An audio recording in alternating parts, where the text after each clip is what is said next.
শ্যামনগর ৪৫তম স্বেচ্ছাসেবক দলের প্রতিষ্ঠা বার্ষিকী উদযাপন উপলক্ষে জার্লি আলোচনা সভা।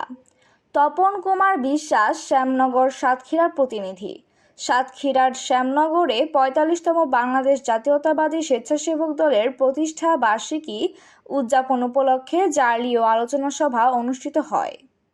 ২০শে আগস্ট বুধবার সকাল ১১টায় বর্ণাঢ্য জার্লিটি শ্যামনগরের বাবলাতলা হতে বের হয়ে উপজেলার প্রধান সড়ক প্রদক্ষিণ করে জেসি কমপ্লেক্স সংলগ্ন এসে শেষ হয়।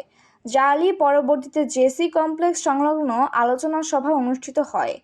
উপজেলা স্বেচ্ছাসেবক দলের আহ্বায়ক জুলফিকার সিদ্দিকীর সঞ্চালনায় বক্তব্য রাখেন সাতক্ষীরা জেলা বিএনপির সদস্য ও শ্যামনগর উপজেলা বিএনপির সাবেক সভাপতি আলহাজ মাস্টার আব্দুল ওয়াহেদ, সাতক্ষীরা জেলা স্বেচ্ছাসেবক দলের আহ্বায়ক অ্যাড কামরুজ্জামান ভুট্টো, সদস্য সচিব শরীফুজ্জামান সজীব, সাতক্ষীরা জেলা স্বেচ্ছাসেবক দলের সাবেক সহ সভাপতি অ্যাড মাসুদুল আলম দোহা, জেলা স্বেচ্ছাসেবক দলের যুগ্ম আহ্বায়ক রাজীব হোসেন, সাদ্দাম হোসেন।